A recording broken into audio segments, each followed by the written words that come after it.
That bullet actually came back and hit me. That's great.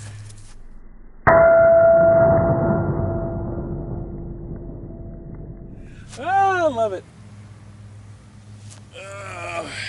Getting hit with bullets is a regular thing in the training environment, guys.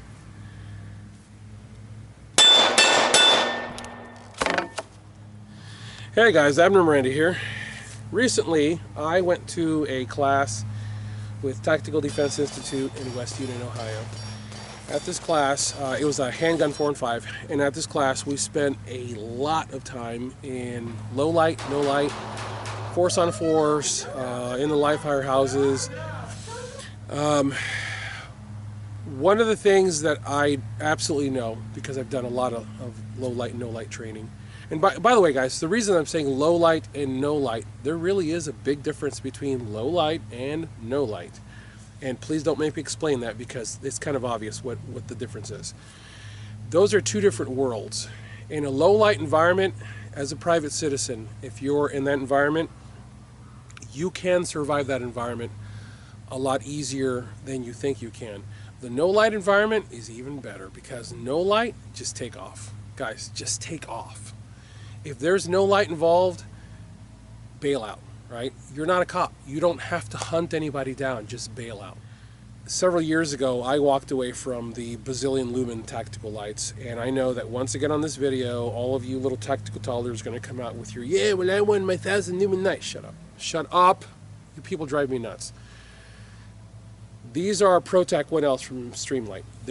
These are 180-ish lumens. The new ones are, I think, a little over 200 lumens. Guys, I'm telling you, from experience, not only in the training environment, but in the real world that everyone just loves to throw in my face. Guys, I was a third shift police officer for quite a long time. And as a third shift cop, you get quite accustomed to dealing with darkness. You live in darkness. You hunt for people in darkness. When you're a police officer, yeah, you hunt for people in darkness, whether well, I'm not going to go there.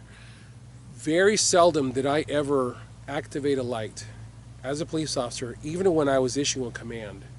Very seldom did I ever feel the urge to add extra light to the environment, because when you've got someone in a position where you're actually beginning to get compliance from them, the last thing you want to be doing is doing a whole lot of reaching around for things or shifting. Once again, guys, tactical toddlers, you people are just going to get yourselves blocked. I'm telling you, the last thing you want to do is even shift a hand to contend with anything. So the low light environment is something that I'm very well versed in, and I'm telling you, 180-ish lumens, which I want to say is 181, I think, that this light produces, is more than enough. I've run this light at rifle classes where we had to basically hook, the magazine is here, and you basically have to hook underneath the magazine and use the handheld light to light up the environment, you know, like your weapon light has gone bad on your rifle, kind of a thing. Or at the end of an engagement with someone, you start searching for other threats, because you don't search with a weapon-mounted light, you search with a handheld light. The techniques of handheld light really are bread and butter in the training environment. It's something that you have to learn. You have to get very, very good at. The nice thing is, in the low light environment, believe it or not, the vast majority of people that have, and I'm not talking about cops, I'm talking about private citizens, the vast majority of private citizens that have been involved in low light shootings will tell you, not only did I not feel that I didn't have enough light, from whether it be the street light or whatever, I actually had enough light. And the engagement was so fast I didn't even really have time to think about wanting to have more light. So there are nuances to to firearms training and carrying of firearms in the real world that people need to understand, and you're not going to get those from the tactical industry that keeps telling you that you gotta, you know, buy this, buy that, is what I'm getting at, gotta. You're going to get truth from people like me that are going to tell you the best thing you can do for yourself is get out to training. You don't need a lot of gear. Guys, I want to say I paid 40-something odd bucks on Amazon for these things. They're still out there. In fact, hey, listen, they now make a little USB chargeable version. Woohoo! By the way, guys, rechargeable lights, I don't like them, but a lot of people do, so there you go. You really want to be using the single CR123 cell version, not the rechargeable one. The reason CR123, okay, let me just cover this so I can close the video. The reason CR123 is the one that you want is it allows you to buy the battery, tag the battery. This says 1018, so, you know, obviously I put this in last month. I basically put this in after I came back from the training class. Even though that battery had gobloads of life left in it. Guys, it's a $2 battery or whatever it is. Throw it away. I mean, what's your life worth? $2? Really? Throw it away. Tag the next battery, drop it in, activate the light, and I'm good to go.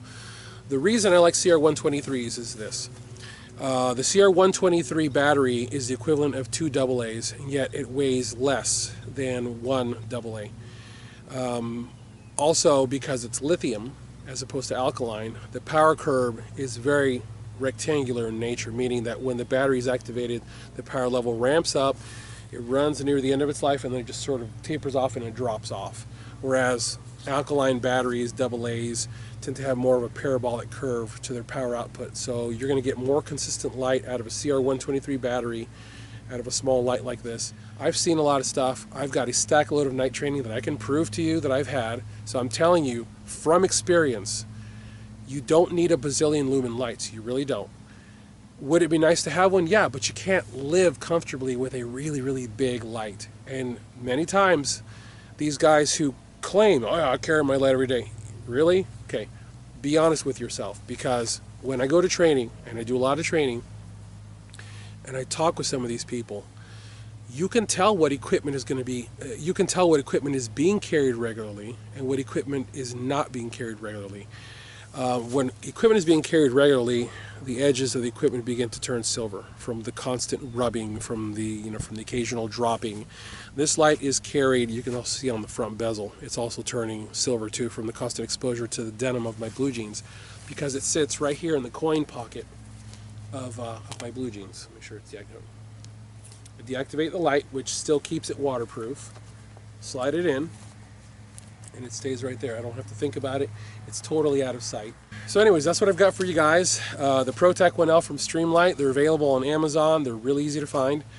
You know, guys, simple is good. Simple is better. And almost everything that I've come in contact with in the training environment, and also as, you know, as being a police officer in the past and as being an armed citizen on a regular basis, I'm finding that simple pieces of equipment are worth so much more than any tactical system that I ever used to carry. It's just less really is more. As always, I thank you guys for watching. God bless you all. Get those guns out in practice. Have a good one.